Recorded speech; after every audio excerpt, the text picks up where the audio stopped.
मैं इस वीडियो की शुरुआत एक वाक्य से करना चाहता हूं। थोड़ा सा मैं पीछे आपको ले चलता हूं। उत्तर प्रदेश की एक घटना है। एक बाबा था, कथा सुनाने का काम करता था, खुद को संत कहता था और वो जाटो समाज से ताल्लुक़ रखता था। याद आया कुछ आपको?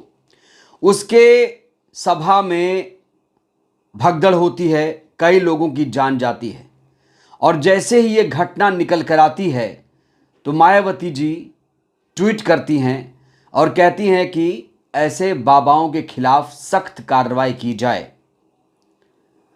तब लोगों ने मायावती जी की बड़ी तारीफ की थी, क्योंकि वो जो बाबा था वो जाटो समाज से ताल्लुक़ रखता था।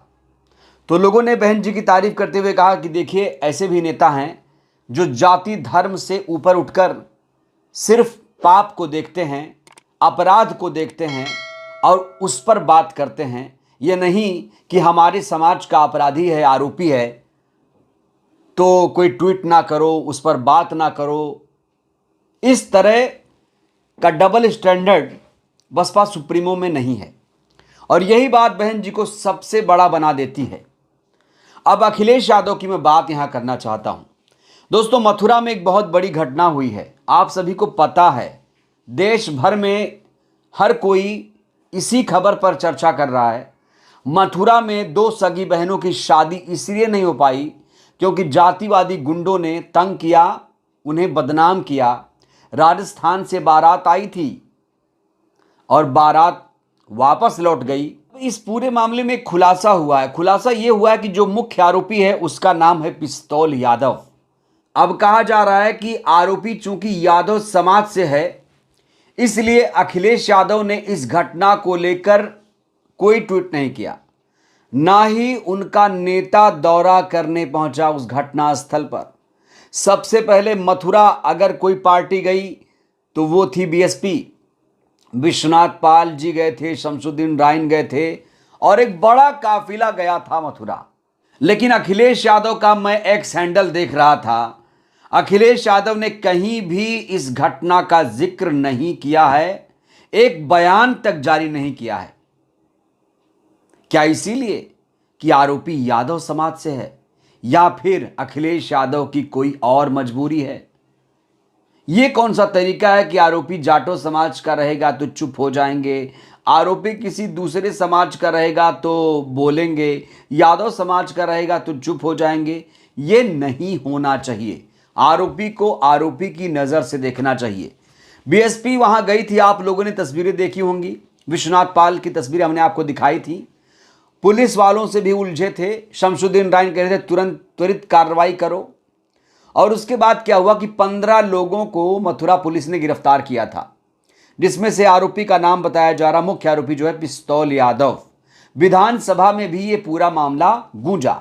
बीएसपी के नेताओं के बाद चंद्रशेखर आजाद ने भी मथुरा में एंट्री मारी। चंद्रशेखर जैसे ही मथुरा पहुंचे, उनके काफिले पर तुरंत हमला कर दिया गया और कहा जा रहा कि 2 लोग घायल हुए हैं, एक सिपाही को चोट आई है। लेकिन इस मामले को लेकर पुलिस ने एक बयान जारी करके कह दिया है कि कोई भी हमला नहीं हुआ है, चंद्रशेखर आजाद बिल्कुल सुरक्षित हैं, उन पर खरोच तक नहीं आई है। अब जो पूरा मामला है वो तूल पकड़ता जा रहा है। चंद्रशेखर आजाद ने पुलिस पर पलटवार किया और कहा कि उत्तर प्रदेश की पुलिस झूठ बोल रही है। देखिए चंद्रशेखर आजाद ने पुलिस के बयान के बाद क्या पलटवार किया, देखिए जरा। और मैं लड़ता रहूंगा जब तक मेरे जैसे लाखों लोग जो हैं ये ना मान लें कि देश में संविधान का राज स्थापित हो गया। जब मौजूदा सांसद जो है सुरक्षित नहीं है, उसके गाड़ी पे हमला होता तो आम जनता क्या हाल है? तो यहां साफ तौर से पुलिस को काउंटर करते हुए नजर आ रहे हैं चंद्रशेखर कह रहे हैं कि हमारे काफिले पर हमला हुआ, पुलिस का इंतजार कर रही है कि जब हम पर हमला होगा, हमें चोट आएगी, तब वो कार्रवाई करेगी। हमारे लोगों को चोट आई, पुलिस को इसमें संज्ञान लेना चाहिए। वही जो 2 सगी बहनें थी, उनसे चंद्रशेखर आजाद ने मुलाकात की और उन बहनों से चंद्रशेखर आजाद ने एक दावा कर दिया, एक वादा कर दिया।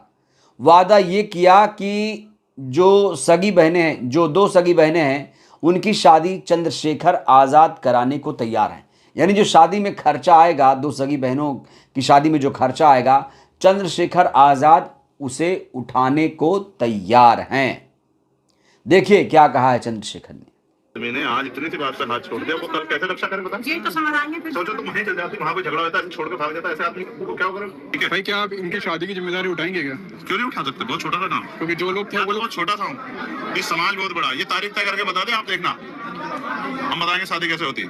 ऐसा जब शादी तय करोगे तो एक बार मैं बता दूं, फिर हमारे लोग आएंगे शादी में शामिल होने के लिए, ठीक है? और हिम्मत नहीं हारने बिल्कुल भी। तुम साथ तो मत जाओ। तो सुना आपने, चंद्रशेखर ने कहा कि समाज बहुत बड़ा है, समाज इन बेटियों की शादी का खर्चा उठाएगा। हालांकि वो खुद भी क्रेडिट ले रहे हैं, कह रहे हैं कि हम इस शादी का खर्चा उठाने को तैयार हैं। चंद्रशेखर आज़ाद मथुरा से निकले, उसके बाद वो सीधे AMU पहुंच गए, अलीगढ़ मुस्लिम विश्वविद्यालय पहुंच गए। चंद्रशेखर आज़ाद पर मथुरा में हमला क्यों हुआ, वो जब अलीगढ़ पहुंचे तब उन्होंने इस बात का एक और खुलासा किया। उन्होंने कहा कि मुझे अलीगढ़ आने से रोकने के लिए एक साजिश, सुनियोजित साजिश करके मुझ पर हमला किया गया। AMU पहुंचने के बाद एक और गंभीर आरोप चंद्रशेखर आज़ाद ने लगाया है। देखिए क्या कुछ कहा है। कोशिश करता हूँ कि एक भी अनकॉन्स्टिट्यूशनल वर्ड या अनपार्लियामेंट्री वर्ड का मैं प्रयोग ना करूं। जब मेरे बच्चों पे, मेरे भाइयों पे आज वहां पथराव हुआ, उनके सर पे चोट लगी, उनका खून मैंने देखा, मैं आपको बता नहीं सकता कि मैं किस हालात में। और उस हालात के बाद भी मेरी कोशिश थी कि मुझे आपके यहाँ पहुंचना है। आप समझते ना अपनों का खून कैसा होता है, और मैं तो मानवता को मानता हूँ। तो चंद्रशेखर आज़ाद यहाँ साफ तौर से कह रहे हैं कि हमारे काफिले पर हमला हुआ, मुझे AMU आने से रोका गया। मैं अगर अलीगढ़ मुस्लिम विश्वविद्यालय नहीं आता तो हम पर हमला नहीं होता, काफिले पर हमला नहीं होता। वहीं पुलिस कह रही है, योगी की पुलिस कह रही है कि इनके काफिले पर हमला नहीं हुआ, कुछ लोगों के बीच मामूली झूमा झटकी हुई है, विवाद हुआ है, और ऐसी कोई बात नहीं है। चंद्रशेखर का कोई भी नुकसान नहीं हुआ है। इस बीच इस पूरे मामले को विधानसभा में भी उठाया गया। योगी के एक विधायक हैं, उन्होंने इस पूरे मामले को सदन में उठा दिया, और जब वो बोल रहे हैं तो यादव का जो सरनेम है उसको चीख चीख कर हाईलाइट कर रहे हैं, और अखिलेश यादव पर तंज कस रहे हैं। अखिलेश यादव से सवाल पूछ रहे हैं कि अखिलेश यादव ने मथुरा मामले को लेकर कोई निंदा क्यों नहीं की। मथुरा में दलित बेटियों के साथ जो अत्याचार हुआ उस पर एक शब्द आखिर अखिलेश यादव ने क्यों नहीं बोला। क्या आरोपी यादव समाज से है और पीड़ित दलित समाज से हैं, इसलिए अखिलेश यादव ने नहीं बोला? देखिए योगी के विधायक ने सदन में क्या कुछ कहा है, देखिए जरा। दोनों दूल्हे भी भाई थे और बेटियां जिनकी शादी हो रही वो भी दोनों सगी बहनें थी। बारात आई थी राजस्थान से। अब उस पिता के साथ में मारपीट करते हैं, सिर फाड़ देते हैं और पूरी शादी वहां पे तहस नहस कर देते हैं। जैसे ही इस घटना की जानकारी आदरणीय मुख्यमंत्री जी को, योगी जी को भी, उन्होंने मुझसे कहा आप जाकर के वहां पे देखिए। मैं गया परसों माननीय विधायक जी पूरन प्रकाश जी के साथ, आदरणीय मेघश्याम जी के साथ, और बड़ी गंभीर स्थिति वहां पे हम सब ने पाई। पहली बात ये कि जिस व्यक्ति ने, जिन लोगों ने मारपीट की, वो समाजवादी पार्टी के गुंडे, और उनका नाम रखा हुआ अपना नाम रखा हुआ पिस्तौल यादव। और उस घटना के बाद में 15 लोग और आते हैं और वो मारपीट करते हैं। अच्छी बात ये कि उस घटना पे तेज कार्रवाई करते हुए सभी 15 अपराधियों को गिरफ्तार किया गया और उनको डकैती जो उन्होंने डाली थी उसकी धारा में जेल दिया। गैंगस्टर एक्ट के तहत भी इसमें कार्रवाई की जाएगी, आवश्यकता होगी तो और कड़ी धाराएं भी इसमें लगाई जाएगी। लेकिन जब परसों आदरणीय मुख्यमंत्री जी के निर्देश पे ये दल पहुंचा तो हमने एक गंभीर बात और पाई वहां पे कि इस गरीब परिवार का एक पट्टा था जमीन का, जिसको इसी पिस्तौल यादव के रिश्तेदारों ने कब्जा कर रखा था। और कल वहां पे SDM गए और बुलडोजर लेके गए, उसको पूरा साफ किया और वापस कब्जा इस परिवार को दिलाया। एक और समाजवादी पार्टी के लोग समाज को पीछे ले जाने की कोशिश कर रहे हैं। ये बातें पुरानी हो गई थी कि बारात नहीं निकलेगी और बेटियां नहीं सजेंगी। हमारी बेटियां भी सजेंगी और दूल्हा भी घोड़ी पे चढ़ेगा। जिसको रोकना है रोक के दिखाए। हम लोग ऐसे लोगों को सबक सिखाना तो भी जानते हैं। मेरा केवल एक अनुरोध है समाजवादी पार्टी से, आप इन गुंडों को अपनी पार्टी से केवल निष्कासित कर दीजिए, या आप इनके विरुद्ध केवल एक शब्द बोल दीजिए कि तुमने गलत किया। आज अखिलेश यादव जी समाजवादी पार्टी की तरफ से एक शब्द नहीं आया, वो आएगा भी नहीं। मेरा सुझाव है आए, समाज को बेहतर दिशा में लेकर के चलना चाहिए। तो ये योगी के विधायक है, हालांकि ये यहाँ पर सियासत करते हुए नजर आ रहे हैं। अखिलेश यादव पर ये हमला तो बोल रहे हैं, लेकिन अपने गिरेवा में जो सरकार है वो नहीं झांक रही है कि 2017 से इनकी सरकार है उत्तर प्रदेश में।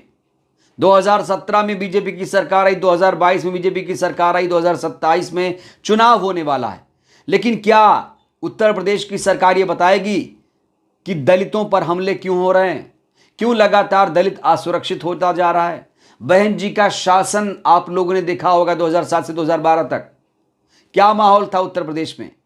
दलित कितना सुरक्षित था, मुसलमान कितना सुरक्षित था, याद करिए। आज भी लोग बहन जी के शासन को याद कर रहे हैं और कह रहे हैं काश वो शासन फिर से लौट आए। लेकिन आज हालात क्या हैं? नेता बट गए हैं, समाज बट गए हैं, नेता बट गए, समाज के लोग बट गए, वोटर बट गए। इसलिए बहन जी कहीं ना कहीं कमजोर नजर आ रही हैं। बहन जी को वोट ना करने वाले कहते हैं कि बहन जी कमजोर हो गई। अरे बहन जी इसलिए कमजोर हुई क्योंकि SC ST OBC जो माइनॉरिटीज है ना, वो संगठित नहीं है। अब चंद्रशेखर को ही देख लीजिए। चंद्रशेखर कहते तो हैं कि हम बहन जी से मुलाकात करना चाहते हैं, बात करना चाहते हैं, लेकिन क्या वो कभी दफ्तर गए?